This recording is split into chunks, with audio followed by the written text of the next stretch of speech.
So let's talk about notebooks. The start of your report will be the notebook. The notebook is what you basically start gathering information on, and you use to fill out your report. Now, some departments issue notebooks. We issue notebooks in our agency. Now, the guys aren't required to carry them, but I provide them. They are spiral notebooks, and they are waterproof notebooks. So the pages are waterproof, so the officers can write on them, and if they get wet or whatever, it won't destroy the notebook. If you're using spiral-bound notebooks, you want to make sure you number your pages. Because here's what's going to happen. The defense attorney is going to know how many pages that notebook has in it.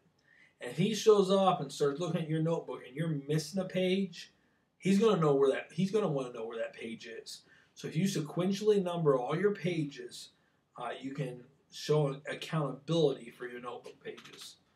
Now, when you're taking notes, remember, you're not just a clerk. You're not just a court reporter. You are an investigator. You're not there just to simply write down what the person is saying or to transcribe word for word what they say. It is your job to investigate. Excuse me. So, be an active listener. Don't be afraid to ask questions. Now, with that said, also do not lead the person giving you the statement. The book uses a great example. When asking about how tall a suspect is, simply say, how tall was he? Don't say, was he about 6 foot? When asking what color of hair the suspect had, don't say, did he have red hair? Say, what color of hair does he have? You know, police officers, especially about 10 years ago, got into a lot of trouble because they were using leading investigative techniques on juveniles, and they led them right into giving them statements, false statements about people. So it's important. Make sure you don't lead that person. Ask open-ended questions and let them give you the answers. Don't write in third person. And you might work for a chief that says you have to. And if you do, then do what he says. But it's always been my experience as a police chief that writing in first person is the most effective way to write reports. And what that means is, by writing in first person, I say, I saw the suspect running from the bank. I then pursued the suspect and apprehended him in front of whatever store. Writing in third person is, this officer then observed the suspect, or Officer Smith then observed the suspect running. Officer Smith then pursued the suspect, to whatever store. The problem is when you get into court and you start reading that and you wrote it in third person, you sound a little silly when you start referring to yourself as Officer Smith. So write it in first person because you're going to be the person reading that report back, nobody else. Don't use abbreviations, ever. The book says there's occasionally a few times when you can. Don't do it. Do not use abbreviations. When I say I activated my LPR, what do people think an LPR is? They don't know what an LPR is. For me, I know it's a license plate reader. Some agencies call it an ALPR, automated license plate reader. So when they see the word just LPR, they don't know what it is.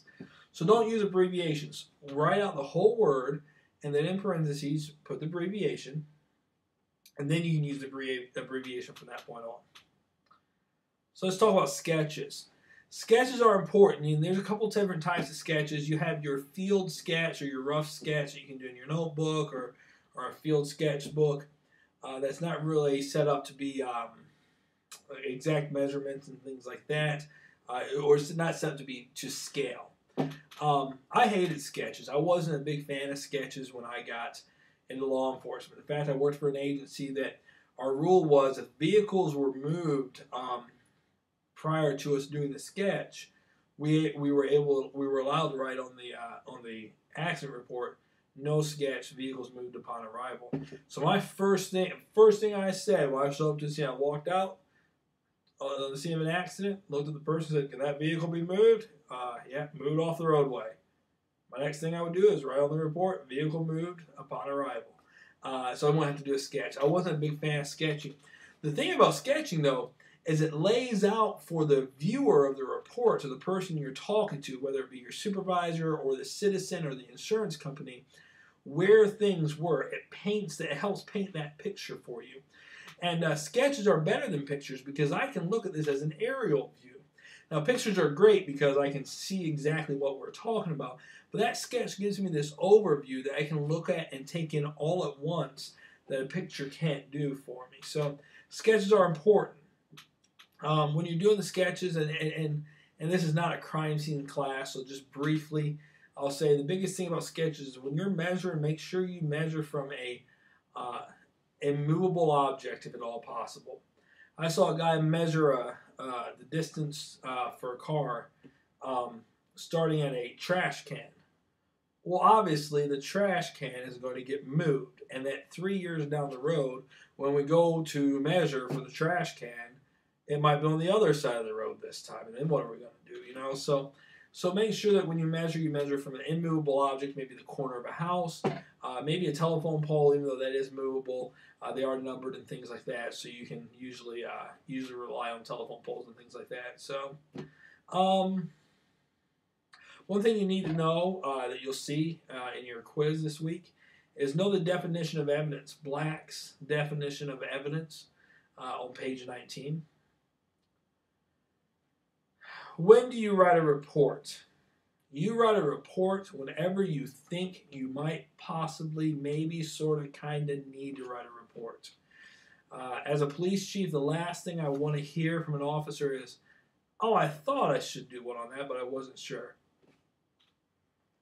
I can answer the question for you. You should have, 100% of the time. If you think, if it even goes through your mind, maybe I should do a report on that, do it. I've never been in a situation where someone has written too many reports. I've never been in a situation where I regretted that someone wrote a report. I've only been in situations where I regretted the person had not done one. And in those reports, you say, well, maybe nothing really happened. Sometimes the things that don't happen are the most important. When officers check buildings on our campus, they'll log buildings secured.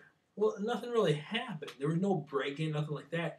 But if there were to be a break-in that night, that officer can go back and narrow down when that happened because he logged and reported the last time that building was secure. So sometimes nothing happening and being reported is just as valuable as something happening and being reported. Your book then talks about the ABCs to report writing. First thing we talk about is don't over-generalize. What that means is, when I say he was angry and resisted arrest, so I arrested him. Well, that's all good and well, because that makes it easy, and I say he resisted arrest, he broke the law, so I arrested him. And at 2 o'clock in the morning, when his eyes are red, bloodshot from anger, he is screaming profanity at me. His veins are bulging from his neck. He is highly intoxicated, and he is trying to break his handcuffs apart from his wrist. That says a whole lot more than he was just angry. Because what's going to happen is this person that we arrested for disorderly conduct will show up in the judge's courtroom, and he will be wearing a 3-piece suit, and he'll have a very nice lawyer, and they're going to make him look like an angel. The judge isn't going to believe that he was that mad, and they're not going to understand why we had to arrest him for resisting. So when we write this report, we want to make sure that we clearly put in there, this guy was screaming. What do we mean by mad? Because your definition of mad might be different than my definition of mad.